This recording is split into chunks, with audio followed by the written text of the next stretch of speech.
For many Roman brides, there was one night they feared more than any other. A night that decided their future, a night Rome later tried to bury in silence. This is the story of that night. Imagine you're a young girl in ancient Rome, maybe 13 or 14 years old. Your world is small, centered around your family home. You've spent your life learning to spin wool, manage a household, and be a dutiful daughter. Then, one day, your father announces your engagement. You've likely never met your future husband, a man probably twice your age, chosen for political or financial reasons. Your life is about to change forever, and it all hinges on a single, terrifying night.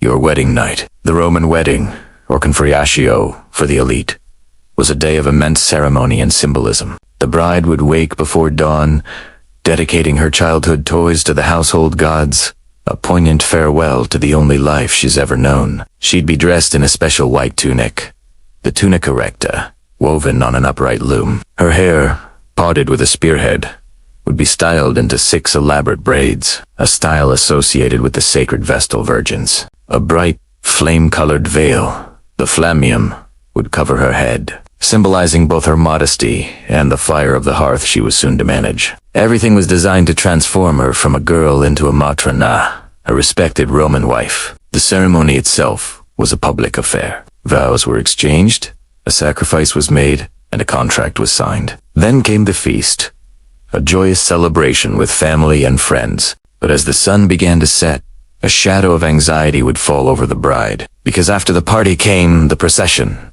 the deductio.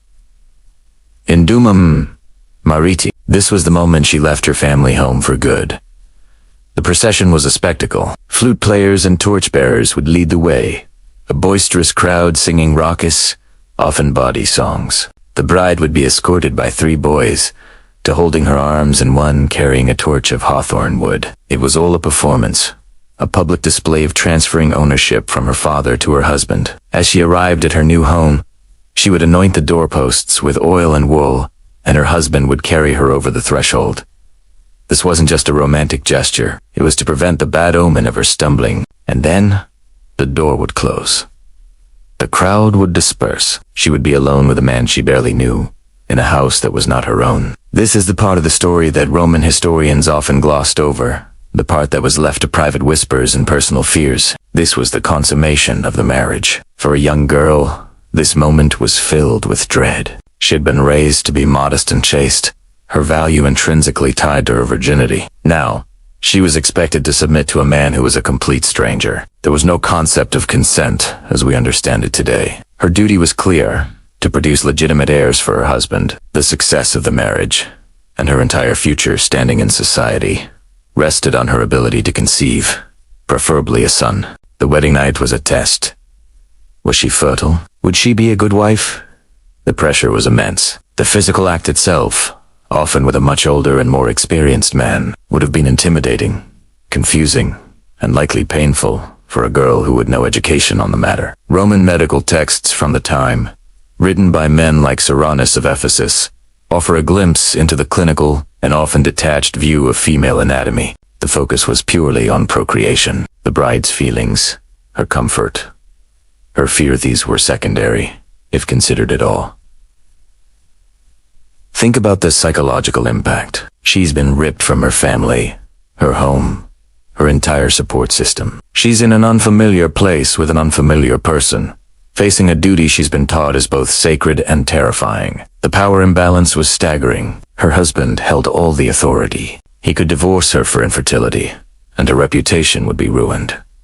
Her life as a respected matrona was not guaranteed. It had to be earned, starting on this very night. While we have many accounts of the public ceremonies, the private experience of the bride is much harder to uncover. It lives in the subtext of poetry, in the warnings of moralists, and in the archaeological remains of women who died young, sometimes in childbirth. These were the silent witnesses to the reality of a Roman bride's life. This night wasn't just a personal trial.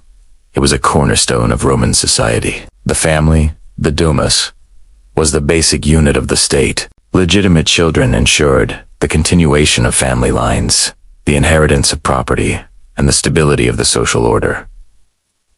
A bride's fertility was, in a sense, a public utility. Her womb belonged not just to her husband, but to the future of Rome itself. So why did Rome try to bury this part of the story in silence? Because it revealed a crack in the stoic, idealized image of Roman life. It showed the raw human fear and vulnerability behind the grand political and social structures. It was easier to speak of the glorious ceremonies, the political alliances, the duties of a mitch, than to confront the terrified teenager at the heart of the institution. The official narrative focused on order, duty, and the strength of the Roman family. The bride's personal terror was an inconvenient truth. Over time, some things did change. By the late Republic and early Empire, love mashas became more common, and women gained slightly more agency. But for many, especially in the early and Middle Republic, the wedding night remained a profound and isolating ordeal. It was the night a girl's childhood ended and her uncertain future as a Roman wife began. A night of transition, of duty, and for so many, a night of deep, unspoken fear. The story of the Roman bride reminds us that behind the grand sweep of history, there are individual human experiences. Behind the marble statues and epic tales, there were real people with real emotions. And for countless young women in ancient Rome, their journey into adulthood began with a night that defined their worth, their future, and their place in the world, a night they faced with little more than a sense of duty and a heart full of fear. Forget everything you think you know about walking down the aisle. Forget the romance, the grand gestures of love, the idea of finding your soulmate. For the ancient Romans, marriage wasn't a fairy tale. It was a cold, hard transaction. It was about power, politics, and property. Love? That was a happy accident, if it happened at all. Today, we're pulling back the curtain on Roman marriage, and what we find might just shock you. So, what was the real purpose of getting married in ancient Rome? In one word: alliance. For the Roman elite, the patrician families who held all the power, marriage was the ultimate networking tool. It was how you sealed a political deal, merged to powerful families, or secured a business partnership. Think of it less like a wedding and more like a corporate merger. The bride and groom were simply assets, pawns, in a much larger game played by their fathers. Oh, you're now expected to run a household and prepare for motherhood. These young girls had no real education about what marriage entailed. They were raised to be quiet, modest, and completely subservient to their fathers first, and then to their husbands. There were two main types of Roman marriage, and the distinction is fascinating. The first was called cum manu, meaning with hand. In T's form, the bride passed from the legal control, or hand, of her father to the legal control of her husband. She essentially became his property, just like his house or his slaves. Anything she owned or inherited automatically became his. She had no legal independence whatsoever. This was the older, more traditional form of marriage. But over time, another form became more popular, especially among the wealthy. This was marriage sine manu, or without hand. In a sine manu marriage, the bride legally remained under the control of her own father, even after moving into her husband's home.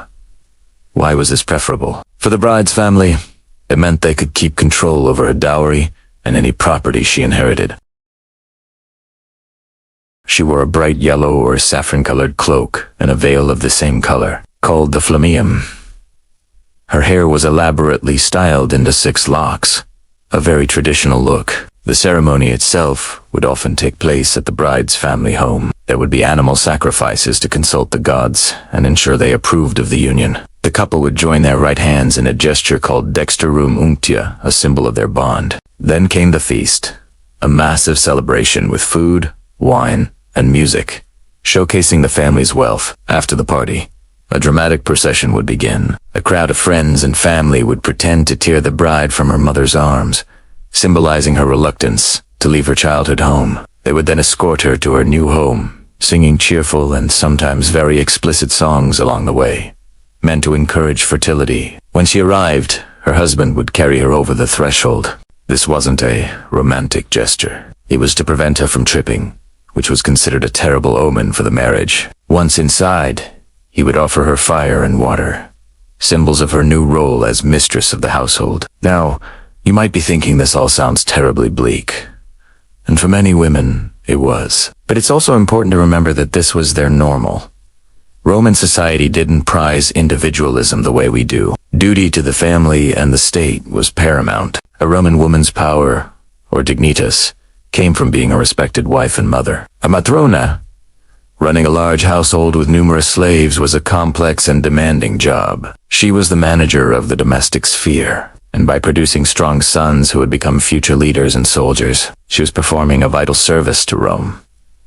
While love wasn't the reason for marriage, it could certainly grow within it. We have letters and inscriptions that speak of deep affection and partnership between husbands and wives. The poet Ovid wrote extensively about love, even if his advice was more about seduction than marital bliss. But these affectionate relationships developed over time, built on shared lives, respect, and companionship, rather than being the starting point.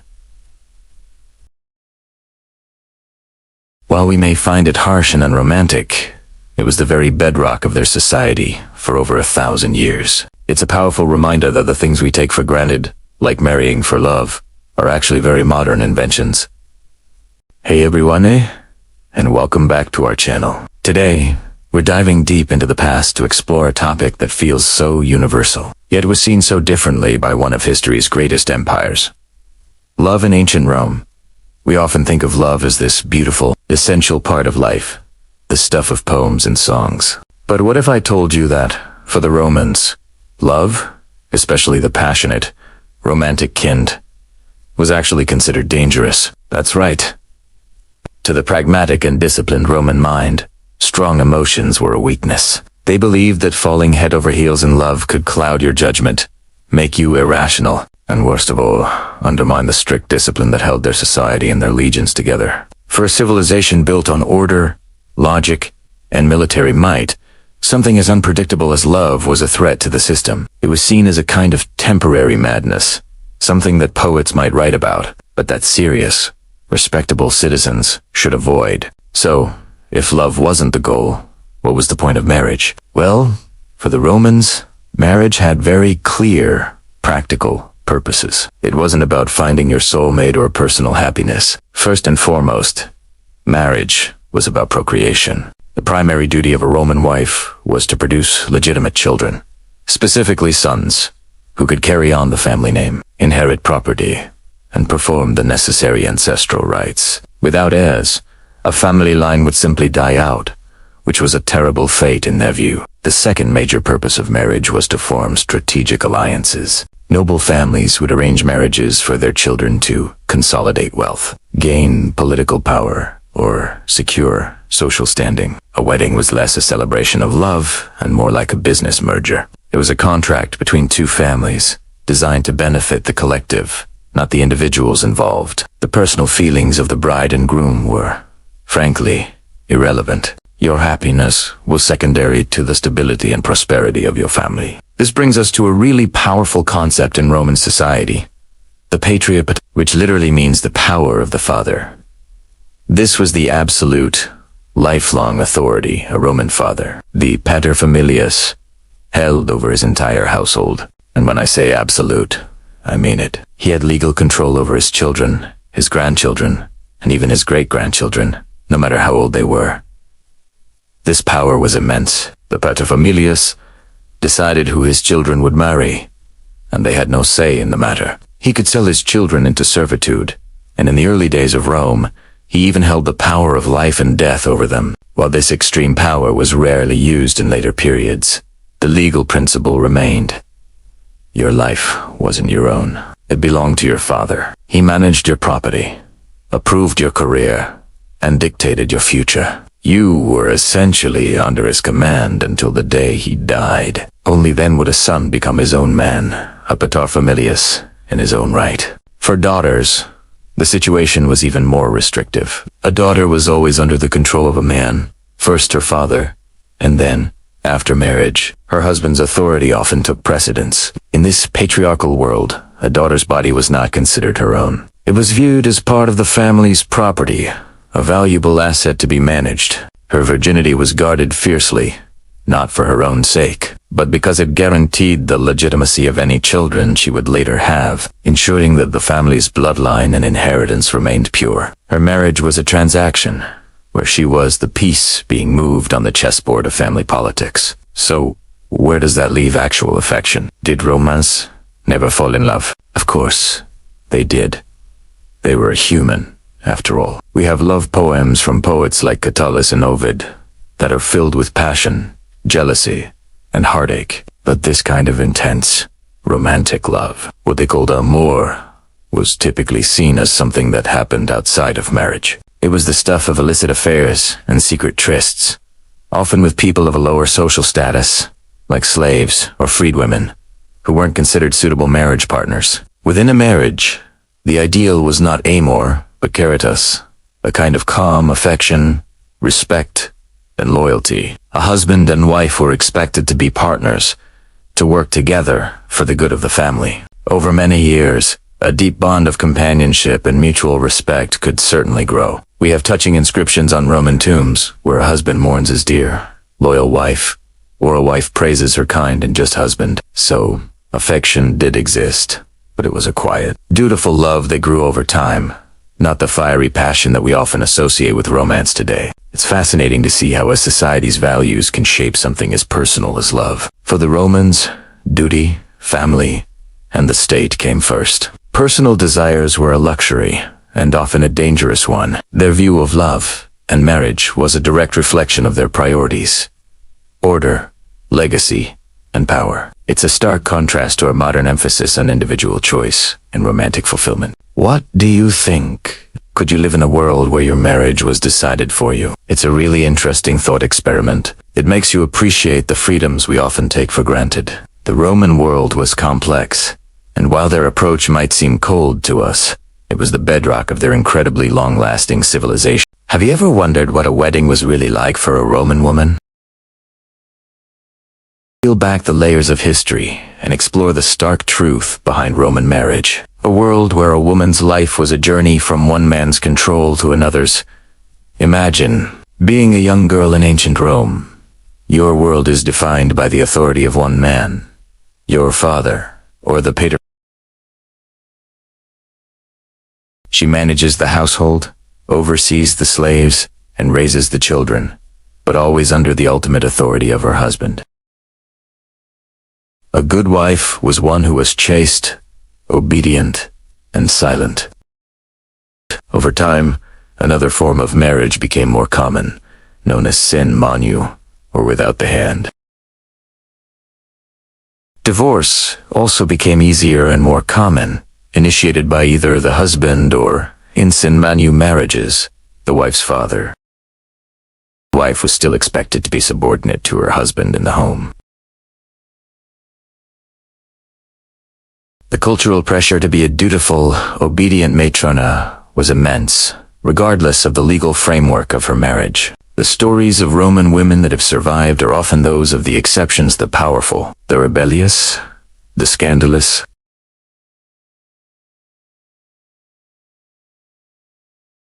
We read the poetry of Sulpitia, one of the few female Roman poets whose work we still have.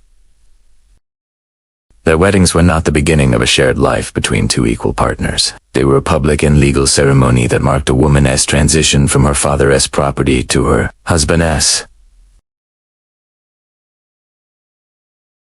The fear and silence expected of a bride on her wedding night were a microcosm of the life that awaited her, a life lived within strict boundaries set by others.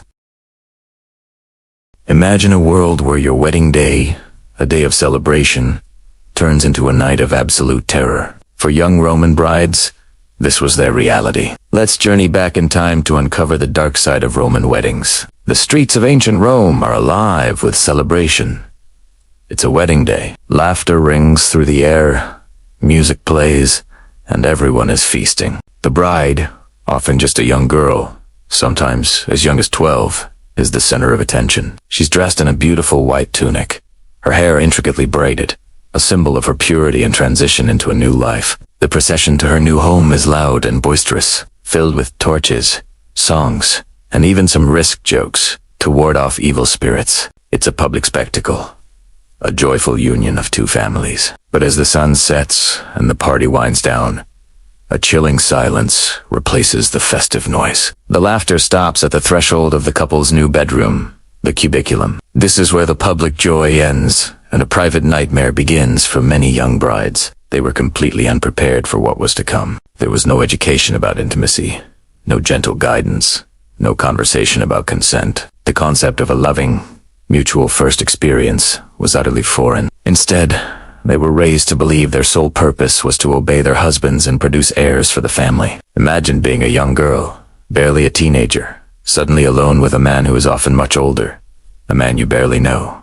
The room is dark, lit only by a flickering oil lamp. The festive songs have faded, replaced by an intimidating silence. She has been taught her entire life that a good Roman wife is modest, obedient, and silent. She has no words to express her fear, no knowledge to understand what is happening to her own body. This night wasn't about love or partnership. It was about the transfer of property and the assertion of dominance. The young bride was expected to simply endure. Any pain, any confusion, any terror she felt was dismissed.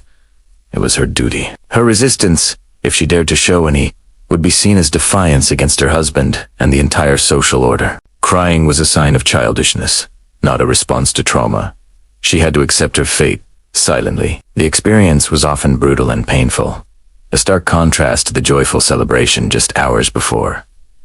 This wasn't a union of two souls. It was a transaction, and the wedding night was the final, terrifying seal on the deal. Historians and ancient texts give us glimpses into this reality. Writers like Plutarch and Catullus allude to the anxieties of the wedding night, though often from the male perspective or cloaked in poetic language. The Fescennine verses, those raunchy songs sung during the procession, were thought to both encourage fertility and distract the couple from the awkwardness of the night ahead. But for the bride, these jokes likely did little to calm her fears. They were just more noise in a day that was spiraling towards a terrifying, unknown conclusion. The expectation was for the husband to be assertive, to take his bride. The symbolism was potent. During the procession, the bride was symbolically abducted from her mother, a reenactment of the legendary rape of the Sabine women, a founding myth of Rome. This act, celebrated in public, set the tone for the private encounter to follow. It reinforced the idea that the bride was a possession, her body no longer her own. Her feelings were irrelevant. The morning after brought no comfort. The young wife was now a matrona, a married woman with a new set of responsibilities. She had to manage the household, oversee the slaves, and above all, prepare to bear children. Her traumatic first night was never spoken of. It was simply the price of entry into her new life. She was expected to put on a brave face, to embody the Roman ideal of female virtue and strength, a strength defined by silent endurance. The psychological scars of that night were hers to carry alone, buried deep beneath the duties of a Roman wife. This wasn't the experience for every single Roman bride. Of course, some might have been married to kinder, more considerate men. Some might have had older sisters or trusted servants who offered whispered, albeit limited, advice. But the societal structure, the lack of education, and the extreme youth of the brides created a system where fear and trauma were the norm, not the exception. The vibrant, joyful public ceremony of a Roman wedding was a beautiful mask, hiding the dark and silent suffering that often took place behind closed doors. It's a sobering reminder that behind the grand histories of empire, legions, and aqueducts, there are personal stories of human suffering. The young women of Rome, celebrated in public and silenced in private, paid a heavy price for the continuation of their society. Have you ever wondered what life was truly like for women in ancient Rome? We often hear stories of emperors, gladiators, and generals, tales of power and conquest etched in stone in scripture. But what about the other half of the population? The truth is, much of their story wasn't written down. It was lived in the quiet spaces and the daily rituals that shaped their existence. These weren't grand ceremonies. They were subtle, passed down through hints, knowing glances, even jokes shared between mothers and daughters. They existed in the silences, in the things that were left unsaid because everyone already knew the rules. Rome, as a society, had a selective memory. It chose to remember power, not suffering. It celebrated the triumphs of its men, while the struggles of its women faded into the background, deemed unimportant for the grand historical narrative. Let's talk about the bedrock of Roman society. The law. Roman law was a marvel of its time, a complex system that would influence legal codes for centuries. But for women, it was a double-edged sword. On paper, It was designed to create order and protect citizens. In practice, it overwhelmingly protected husbands, not wives. The concept of patria potestas, the power of the father, was absolute. A woman was under the legal control of her father, and when she married, that control often transferred to her husband. This wasn't just a formality. It meant her property, her earnings, and even her legal standing were in his hands.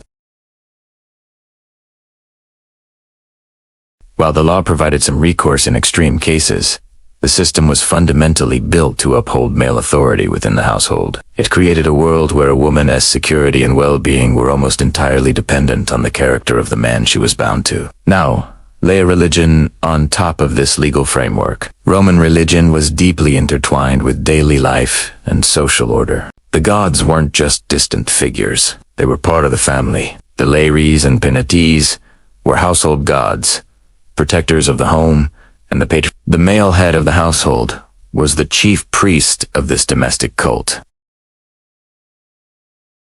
And so, everything in a Roman woman's life, from the legal system she lived under, to the gods she prayed to the customs she was expected to uphold, all of it pointed in one direction. It was a complex, interwoven system designed, consciously or not, to support and maintain absolute male authority. But here's the most fascinating part.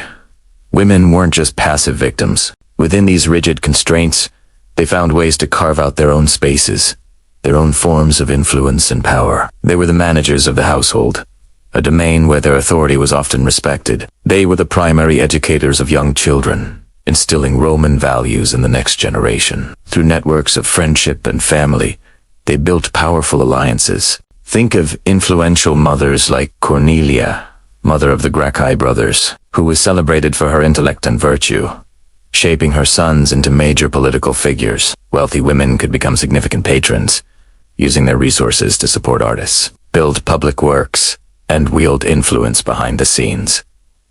And in the religious sphere, roles like the Vestal Virgins offered a unique path to public prominence and autonomy, free from the usual obligations of marriage and childbirth. They navigated a world that was not built for them, using the limited tools they had to exert their will, protect their families, and leave their own subtle, often overlooked, mark on history. The story of women in Rome is a powerful reminder that history is often written by the victors, and power is the ink they use. The voices of half the population were muted, their stories confined to the domestic sphere and dismissed as unimportant. By digging into the unspoken rules, the legal biases, and the cultural norms, we can begin to reconstruct a more complete picture of the Roman world. It wasn't just a world of legionaries and senators. It was a world of mothers, daughters, wives, and widows, each navigating a complex social landscape. Their struggles and their resilience are not just a footnote to history. They are a central part of it. Understanding their lives helps us understand the true nature of Roman society, its strengths, its weaknesses, and the enduring legacy of the structures it created. It's a history that was lived in the quiet moments and survived in the silence, and it's one that deserves to be heard. Thank you so much for joining me on this journey back in time. If you found this exploration of Roman life as fascinating as I do, please hit that like button and subscribe for more deep dives into the hidden corners of history. Let me know in the comments what other forgotten stories you'd like to see uncovered. Until next time, stay curious.